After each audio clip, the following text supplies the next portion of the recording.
Don't you just love the fall? The crisp air, the falling leaves, the shockingly expensive seasonal drinks. Tastes like price gouging. Starbucks now charges $1 extra for matcha and an extra 80 cents of flavored syrup. So you've really got to savor every sip. But hey, they have to make up for plummeting sales somehow, right? Yeah, it's safe to say customers are fed up with Starbucks.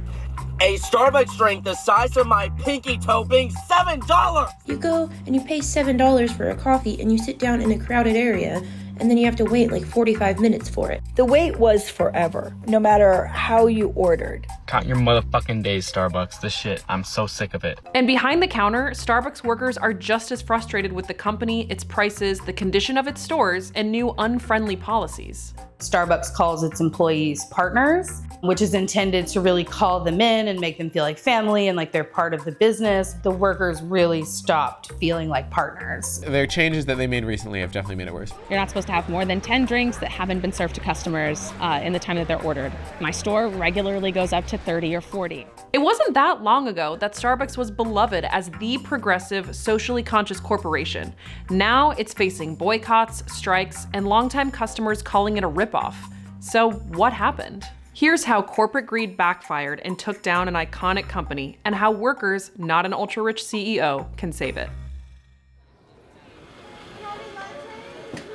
Starbucks was kind of the king of the world.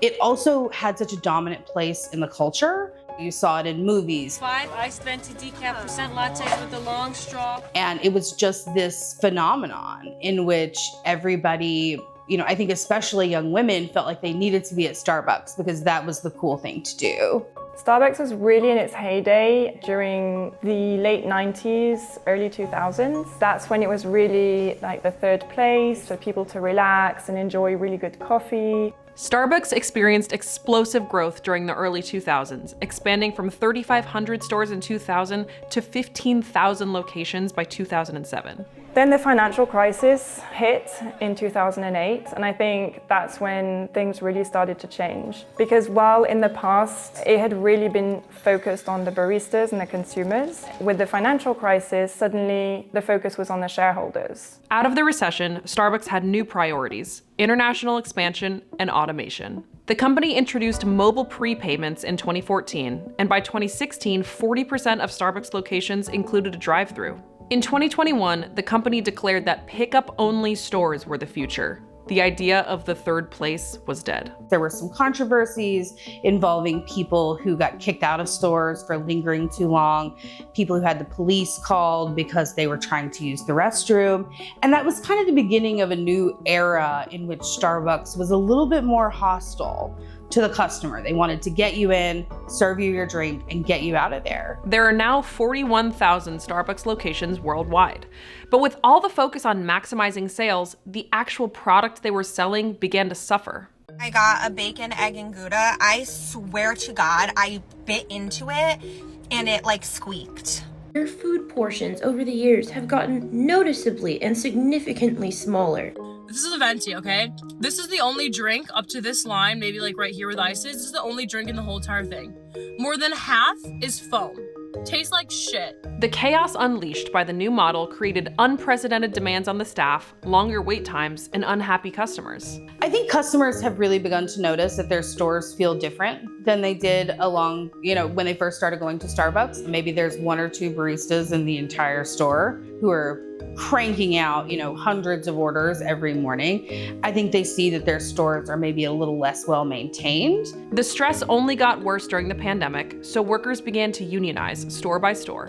In response, Starbucks started a CEO carousel, declared war on the union, and began a multi-year crash out. There's been so many Band-Aid fixes over the past few years. It seems like many times a year they roll out a new system that's supposed to address all of our problems. So it'll be a new system for dispensing ice or milk or whatever. And then they roll it back because they realize it's stupid. The company cycled through CEOs and comeback plans, including high-tech latte machines that failed to make a splash in the kitchen, and Schultz-conceived olive oil drinks that made too much of a splash in the bathroom. It doesn't just cause stomach problems, but some serious diarrhea can ensue. Up to that point, Starbucks' relationships with its workers stunk too. And we have to demonstrate to our people they can trust us. and we have to show up. Could you ever see doing that and embracing the union as part of it? No.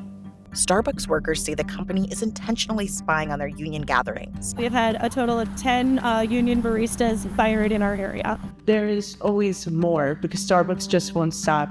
And negotiation sessions were superficial at best. What we've seen from the Starbucks representatives who have come to the table is indignant rage at the mere suggestion that somebody else would have any say in how even the most minor thing is done at the company.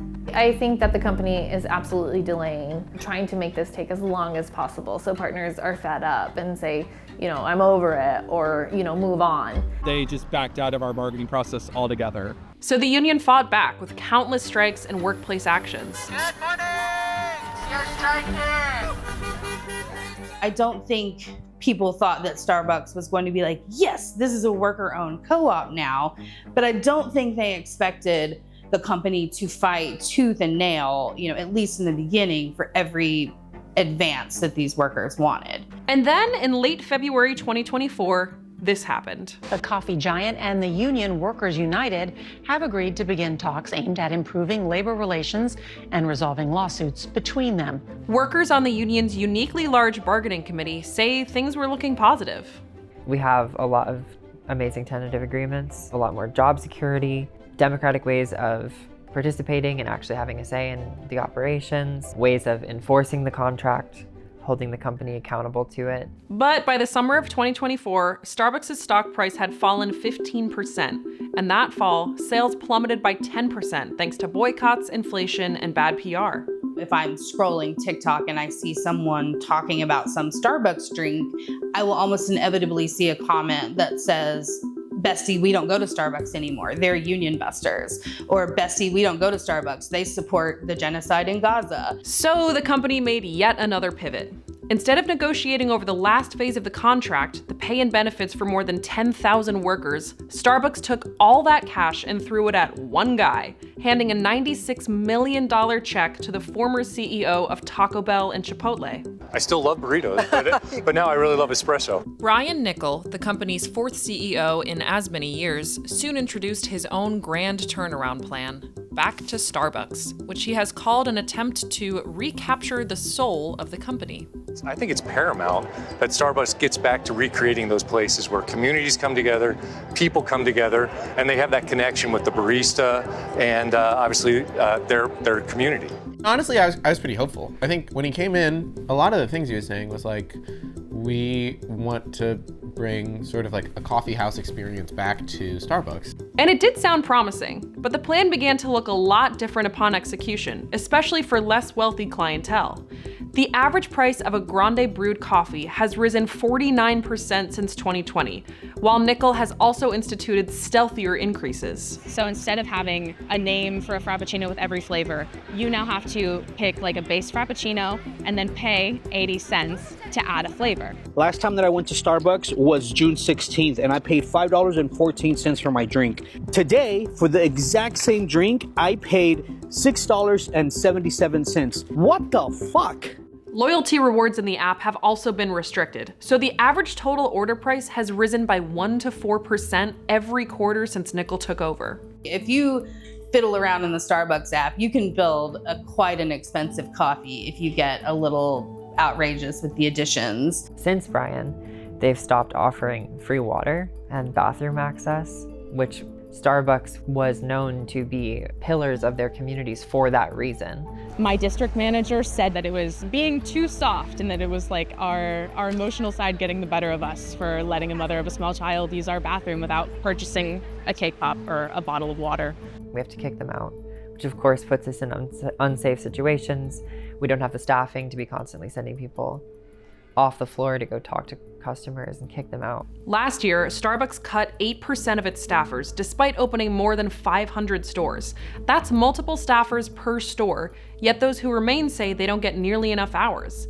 The union has been trying to fix this from the very start of its organizing. If you're staffing in such a way that a single call out is enough to throw an entire shift into disarray and make it a nightmare for the rest of the workers without doing anything to alleviate that or adjust your expectations as a company, I think that in and of itself was a large galvanization. Nickel's solution to understaffing, the green apron shift supervisor, mostly just stands around and barks orders. If corporate walks in, they want to see the leader of the team holding an iPad and doing nothing, rather than supporting people on the floor, connecting with customers, and helping where it's needed.